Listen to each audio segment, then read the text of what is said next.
Second leg of TVC breakfast this Thursday, and now another developing story, and that's about the Economic and Financial Crimes Commission, which has gone now to file a notice of withdrawal to discontinue an appeal against an order of a Kogi High Court restraining it from arresting former governor of Kogi State, Yahaya Bello. In the notice filed on April the 22nd, the EFCC says the withdrawal is predicated on the fact that events have overtaken the appeal.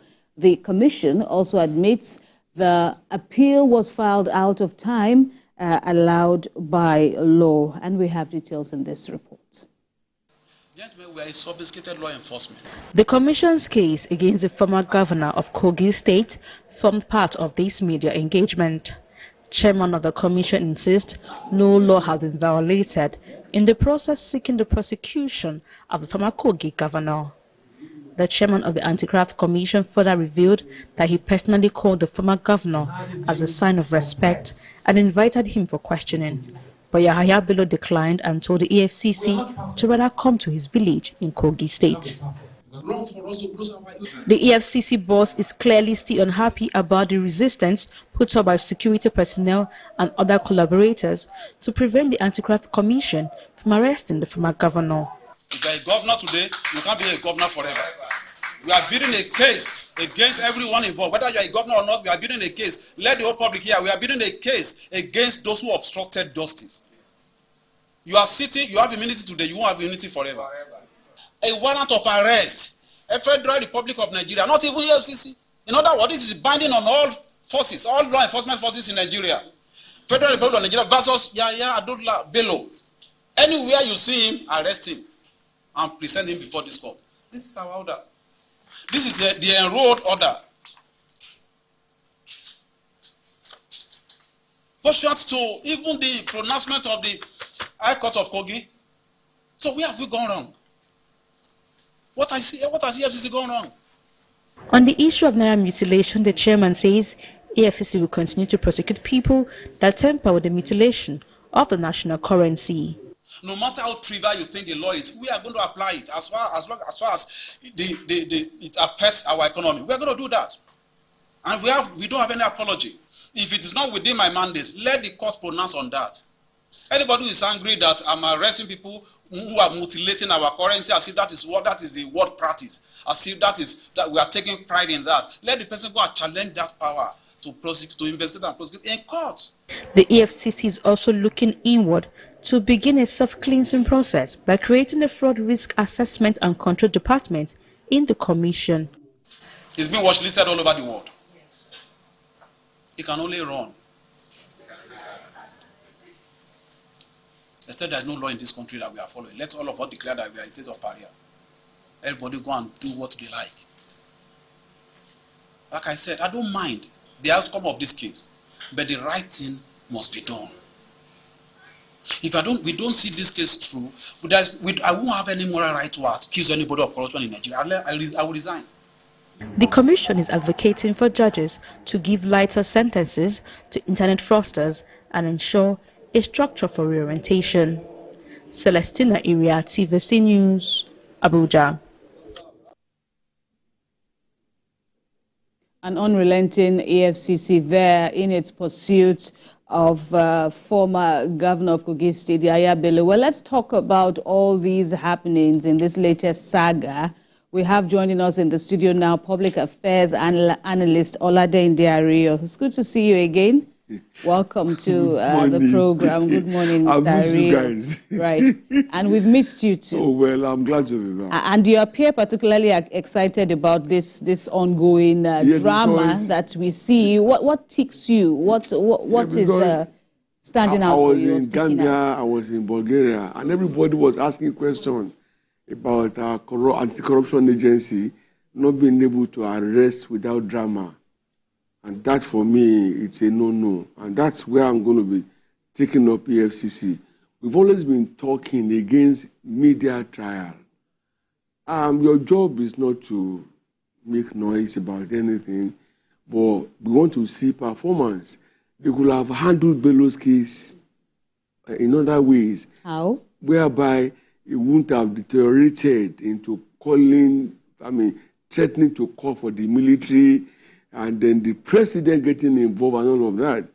You know, we're not the only country in the world that has a corruption agency anyway. And I don't think, I've not read any report anywhere where they so operated. Remember that the last two should the EFCC had handled this? Well, according to the chairman, he said he put a phone call through to him. Yeah. And then he didn't call that he should come and meet him in his village.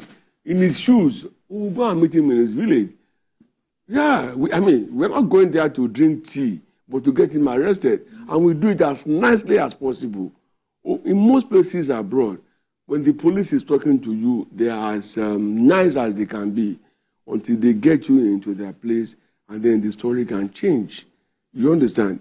Apart from that, for me, EFCC is still not a success story. Despite it's over 20 years now, and so much has been, so much money has been spent there. Why? Because we shouldn't be having all these street stories about performance. If they are doing well as expected, EFCC should be the deterrent, should be the one. The fear of EFCC should stop people from stealing money. But nobody seems to fear EFCC. They still continue stealing. Okay? So I'd rather EFCC should rebuild their image, rebuild and rearrange the structure, strategize, whereby they will be the reason why people will not steal. Not that they will not, you are not be telling me you have had 1,000 convictions. I don't need convictions. I don't want people to say that their money. Perform. Let it people with. In what sense? Sorry? We strategize in what sense? Let me tell you. The base of EFCC is to go after people who steal money. If they have been doing that conscientiously and religiously and delivering, people will be afraid of EFCC. The mantra will be there and say the fear of EFCC is the beginning of wisdom. But everybody seems to fear EFCC. No. And then when they come up with all this media trial and all that, it puts me off. You can do better than that. You can establish your authority, your performance rating, whereby people will be scared to touch public funds. That's where I'm coming from. So, two things for me. EFCC has long asserted that while it is out to prosecute and at the same time limit the way crimes are being perpetrated, especially, the obstacle of politically exposed person, right. It insists that corruption is fighting back. And in the case of Yahaya Bello and, the plethora of cases in courts, all these, accused persons, exposed or otherwise, are innocent until proven guilty. Right. Even Lateef Fagbemi, the AGF, said the law also avails defendants. There are legal options with which to seek protection, right. From the EFCC. All you need to do, that is Yahaya Bello, is surrender and avail yourself of the legal means.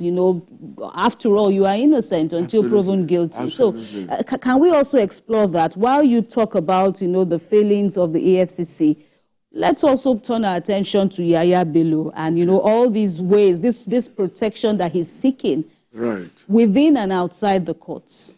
I've said it several times, and I will say it again, that even before independence until date, we've not been largely blessed with leaders or the materials for leadership. Instead, we've been putting all manner of characters in position of power, either through election or through appointment. I don't want to say, but I'm going to give kudos to Ayodele Fayose when he was Ekiti State governor. He was invited, and he told them, I'll be there before 12 noon. 11:30 that day, Fayose walked with a shirt. With a shirt. I'm here. I'm here. He walked proudly to EFCC, and they welcomed him. I'm sure they had conversation. There was no noise about running up and down, somebody trying to protect him or shield him. You understand? This young man, Yahaya Bello, because to date, he's still the youngest governor that we've ever had in Nigeria. And to now turn things this way, for me, it's unbecoming. Painfully, his successor now became his protector. They came for him, and that used his immunity to take him away from that environment. It still remains an allegation, though. But if you saw the video, it's available online. Right. There's no gainsaying about it. It should never have happened. It should never have happened. And as it is, when I heard that the president said he should go and surrender himself, I was like, who the hell is this guy that will take the president before he will know he has to do the right thing? Do you think it was an invitation? Anybody can be invited. I've been invited before by the police. From what you said earlier about the governor shielding him allegedly, do you think it's a criminal offense? It is a criminal offense. Anywhere in the world, when somebody is running away from the law and you shield that person, you are as guilty as the person. But as the governor, if it because is the immunity clause, they will wait. Because of the immunity clause, they will wait for him. He won't be governor for life. Yeah, if they have to, while he's governor, then the House of Assembly, if they know what they are doing, they can impeach him. Yeah, it was not right. It was wrong, and what is wrong can never be right. I stand by that. I may not be a lawyer, but I'm not a dummy, and I know these things. For crying out loud, we all are exposed to different climes, and we see how things are done. We cannot be different from the entire world. The annoying thing is, when you misbehave here, with the world now being one global village, in seconds, the whole world gets to know, and they will be asking questions. Are we not tired of dragging the country into the mud over little things? Okay. Politically, what scenarios do you see? Because Yahaya Bello is of the APC. Of course, he handed over to another APC member in the president of Ododo. The government of the day at the federal level is APC, and with the decision of the EFCC to arrest him or to arraign him, this week we understand that he even had a meeting with the president and all of that. What implications do you see this, shaping or creating for the APC? Well, the president has been good enough to have said, go and give yourself up to them, right? He didn't give him any shade or cover. And the party has not said anything about it, okay? To the extent that it's now with the EFCC, after all the hula baloo, it will not have any impact on APC. The only thing is, if he's found guilty and is sent to jail, we put the spotlight on the successor, knowing that he practically handpicked Ododo and made him governor. Is it now the EFCC? Sorry? Is it now with the EFCC? I think it's with the EFCC. We've not confirmed. It's not with them yet. We haven't confirmed. We don't have that. Oh, really? He's yet to surrender. He's yet to surrender. Even as of today. The court is going to give... on the ex parte order from the Kogi State. Again, and he has gone on to file an application. Has to be carefully looked at. I don't know why we seem to have conflicting judgments by courts of different jurisdictional authority and power levels. This is not helping anybody. If you are not guilty, if you are not guilty, walk in there, they want to interview you, okay? You make your case. They will, of course, tell you what allegations they've leveled against you. Then go and defend yourself. Go with your lawyer. It shouldn't become such a national shame and embarrassment. Okay. That you are being called to question by a competent body with authority given by the Constitution, and you are making it look like, hey, they can't get you in. All right. So this borders on embezzlement and money laundering and all of that. We have the EFCC who's charged with the duty of ensuring that financial crimes are punished. Right. How can we handle this? And what more can the EFCC do in fighting financial crimes? Okay. Let me also remind us that his wife has been in court with other people over a 3 billion naira corruption charge as well. Okay. And she has not shown up in court, not even once, which for me is impunity. Now, if we have come to this point, EFCC has to be empowered now.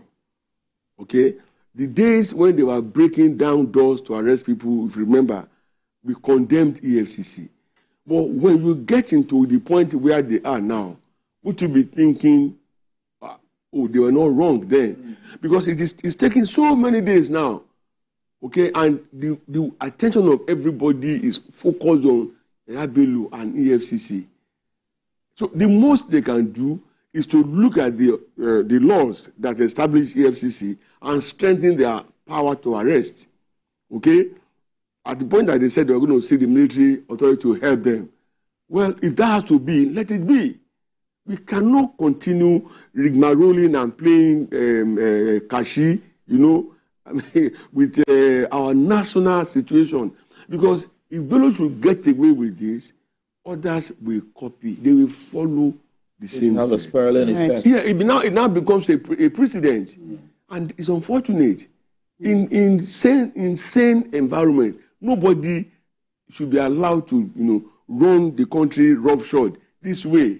It's a simple thing. You've been accused of something. Go up there and defend yourself. I'm wondering why Yahaya Bello is avoiding this, because I'm aware that this is a bailable offense as well. Well, so much is out there. But you had the EFCC chairman saying that there was a case of $720,000 that he moved from government account and paid to a bulletin to pay in advance. That means the child is not even admitted yet you are paying $720,000. It's over 7 billion naira at today's rate. And somebody had the temerity and the courage and presence of mind to move that from a state, and Kogi of all states. I have records of their earnings in the 8 years that he was here. When you look at they got from facts 750 billion. The IGR was a paltry 107.5 billion in 7 years. They have domestic debt of 121 billion, and of course external debt of $51 billion. And if you go to Kogi, you want to see what has been done with all of this money. You can't see.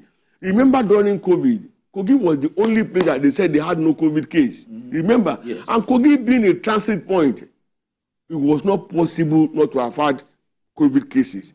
The only thing you saw was one rickety shed that was blown up by the wind, if you remember. And I was wondering, why was this young man doing all of these things? I mean, was he thinking it was untouchable or he could do anything and get away with it? So we now call him White Lion and see how the lion is now behaving like a dog. All right. So, you know, this issue of, governors and the federal government allocation, because some people said, okay, what is even EFCC's business in this matter in the first place? But then when you now realize, according to the EFCC anyway, that, these funds are said to be federal government allocation, which, definitely necessitates its intervention in this case. But it's exposing larger issues, especially at the state level, the issue of accountability and transparency, and how governors should act and shouldn't act. When we had the forest crisis, the naira was tumbling down against the dollars. It was alleged that the governors should be held responsible, that because they now get more funds from the federal allocation, all they just do is to go and buy forex to store their wealth. Will you now say those who made the allegations are wrong when there's a clear case of somebody buying dollars 720? That's a huge sum in one single transaction, and you are not a businessman, neither are you an investor anywhere collecting your dividend or something. So whoever says EFCC should take their eyes off the states, then they don't want us to grow or develop. Yeah, because you cannot say because it's a federal body, but it has federal jurisdiction over everybody, including local government, not just states now. So if they close their eyes to the perpetrations by governors or local government chairmen, then we are doomed. So they can't afford to. Right, and we are seeing, some states. Lagos is a classic example. Last week we had, a guest talking about, how novel and brilliant the idea of a state version of EFCC, states having their own, customized anti-corruption agencies. But, with the governors always, being put in bad light as to, okay, if governors control state police, if governors control judiciary and, other sensitive organs of government, now having an anti-corruption agency under states to fight graft, for example. Would you be an advocate of that too? Within the state, right? Within the state. You see, Nigeria is an emerging nation. We are still growing. Okay? A lot of things are still coming to place.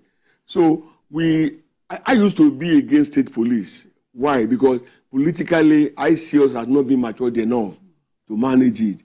When you see cases where some governors, they make sure their predecessors never stepped into their states during their reign for whatever reason, then you will know if those people had state police, they will have done worse.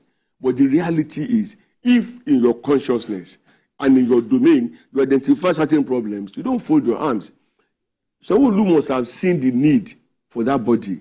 Again, when you look at Lagos, take off anyway. Oh, yes. It's here to take. But when you see Lagos as a state, Lagos spends more money on Nigerian police than the federal government. Quote me.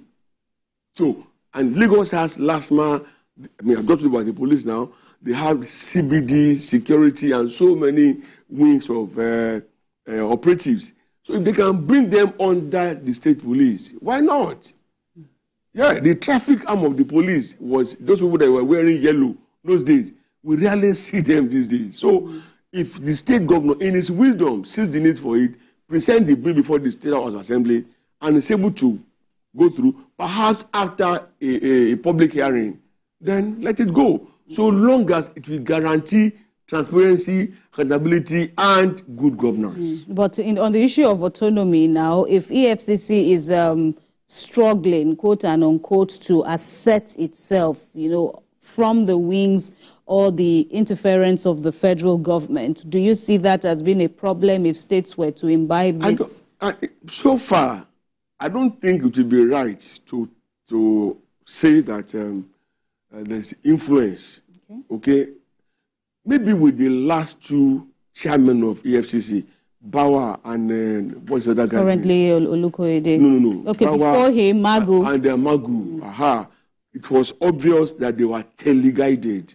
And that was why they did very poorly. And of course, ended up leaving that seat with ignominy. But this new person seems to have his onion. And of course, I also think he has his liberty and freedom too. He says the way he's going about it. He says he will resign. He has said that he's not allowed to see this case through. He will resign. And I'm calling on him. He's not going nowhere. Why? We brought you in to work for us. We are not tired of you. If we find you incapable, okay, we'll ask you to go. Yeah, if you're happy with his work. The way we are going, if we can recover 85 or whatever billion from the 720, it will be a new day in Kogi State. And let it not stop in Kogi, please. Anywhere they have... Kogi has said their finances are in good shape. What do you expect them to say now when they are owing over $51 million? And then when you look at the ratio of their IGR to flow in from the federal government, then you know Kogi is not there. Okay? Who is speaking for Kogi? The new governor, right? Who is a godson of the man in the limelight. So you don't expect him to say otherwise. In this fight against, in this issue with the EFCC and Yahaya Bello, many people have said that there should be possibly a merger between EFCC and ICP so they can fight crime easily and resources come together to ensure that this is... but before you answer that question, I think we need to... No. I just wanted to say that Mr. Rio should make that your response very brief. Okay. Should there be a merger of the EFCC and ICPC together so we don't have multiple agencies doing one thing? Yeah, we've said this several times, because what they were trying to do was to limit ICPC to civil servants, and all those. But since it's all about transparency, it's all about anti-corruption, there is nothing stopping them. Because what we're seeing now is duplication of responsibility and authority And of course too, it's costing us more to maintain two independent agencies. Yes. All right. So, and this is not the time to waste money. All right. Mr. Oladende Rio, we thank you very much for your contributions on this issue. Thank you very much. We'll continue to monitor and see just how far this issue will go. I'll be willing to come back again for updates. Especially one discussion you told me earlier. Okay, don't worry. All right, thanks a lot. Don't forget I'm new in the country. Oh, really? Spare me. All right, still ahead, federal government.